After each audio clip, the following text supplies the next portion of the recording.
안녕하세요. JD부자연구소의 소장 조던입니다. 오늘은 암호화폐 폭락이 경기 침체의 신호인가? 라는 주제로 말씀드리도록 하겠습니다. 2022년 5월 13일 금요일 시황입니다. 유튜브 멤버십에서는 최근 JD부자연구소 투자 현황 및 자산 현황에 대해서 알 수 있습니다. 관심 있으신 분들은 동영상 아래 댓글 링크를 참조해 주시기 바랍니다. VH체인저 1, 2권이 절찬리에 판매 중에 있습니다. 2022년 JD부자연구소 15기 공지를 합니다. 부동산 강의와 부동산 주식 패키지 강의는 이미 마감이 되었고요. 주식 강의는 이번 주 일요일까지 모집을 하니 관심이 있으신 분들은 동영상 밑에 댓글 링크를 참조해 주시기 바랍니다. 이번에는 어닝쇼크 투자법, 존버와 말뚝박기 위기 사례 수익률 분석, 수정 말뚝박기 투자법이 추가되었습니다. 뉴욕 마켓워치 암호화폐 충격에 안전자산 선호 채권 올라가고 주식 달러 혼조다라는 기사가 있는데요. 어제는 나스닥이 0.06% 올랐으나 S&P 500 지수와 다우존스 지수는 0.33% 하락했습니다. 나스닥 장중에는 2% 넘게 떨어지기도 했으나 막판에 극적으로 지수가 올랐습니다. 메인 뉴스입니다. 암호화폐 폭락이 경기 침체의 신호인가? 어제 미국채 10년물 금리가 장중 2.81%까지 떨어졌습니다. 이것에 대한 이유가 두 가지가 있는데요. 첫 번째는 암호화폐 충격입니다. 가상화폐 루나가 99% 폭락하며 비트코인도 27,000불대까지 떨어졌습니다.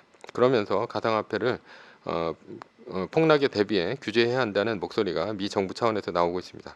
게다가 요즘 나스닥도 마이너스 3%가 최근 5번 뜨면서 주식시장도 추락하자 안전자산 선호 심리가 커졌다는 것입니다.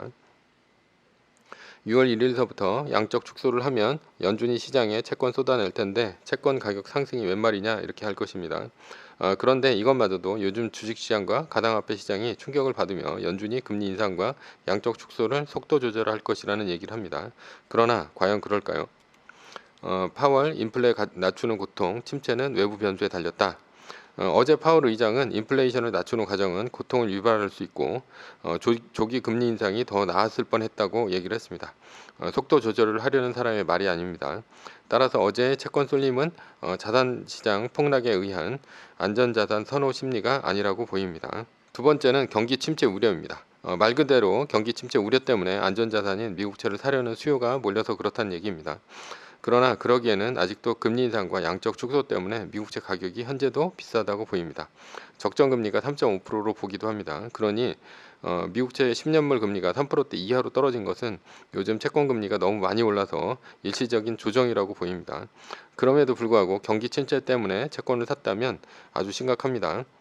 왜냐하면 주식은 앞으로 더 많이 떨어진다는 얘기가 되니 말이죠. S&P 500 지수가 52주 최고치 대비 18.44% 하락해 약세장 진입을 눈앞에 둔 상태다라는 것인데요.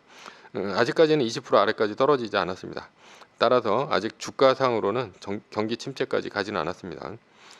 그러나 반대로 얘기하면 침체가 1.66%만 떨어지면 갈 수도 있다는 얘기가 됩니다. 금리 오르자 통화량 3년 6개월 만에 감소했다라는 기사가 있는데요.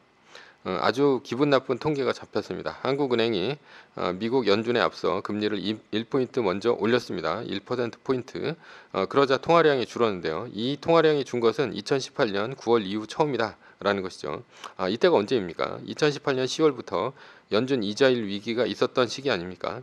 당시 세계 1등 애플은 10월서부터 12월까지 무려 40% 넘게 하락했습니다. 즉 금리 올리고 유동성 줄어드니 주가 떨어지면서 경기 침체가 왔다는 얘기가 되는 것이죠. 지금 11시 57분 현재 미국채 10년물 금리는 2.8%나 다시 오르고 있습니다. 아직 미국채 살 시기는 아닌 것으로 보입니다. 결론은요. 아직 경기 침체는 오지 않았다. 현재 TLT로 해지를 하기에는 좀 위험은 있다라는 것이고요.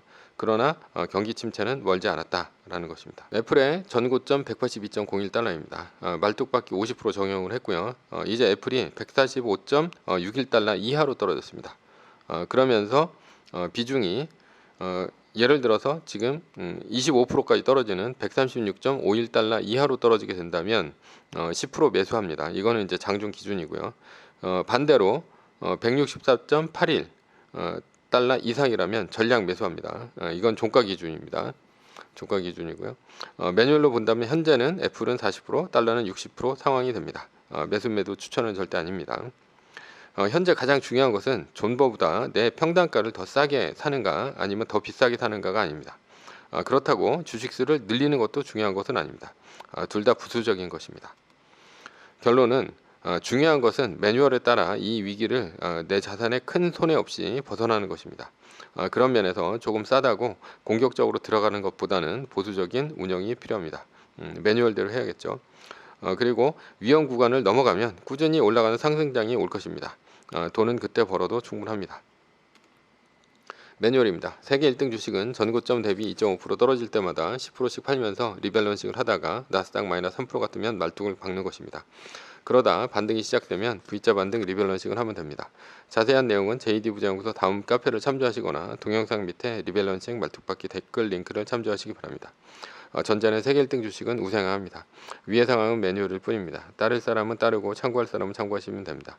주식을 사고 파는 것에 대한 모든 책임과 이득은 본인에게 있습니다. 매뉴얼을 지키려면 머리를 쓰지 말고 머리를 쓰려면 매뉴얼을 지키지 맙시다. 오늘은 암호화폐 폭락이 경기 침체의 신호인가? 라는 주제로 말씀드렸고요. 지금까지 JD 부장연구소의 소장 조던이었습니다. 컨텐츠가 좋았다면 구독, 좋아요, 알람 설정 부탁드립니다. 지금까지 들어주셔서 감사합니다.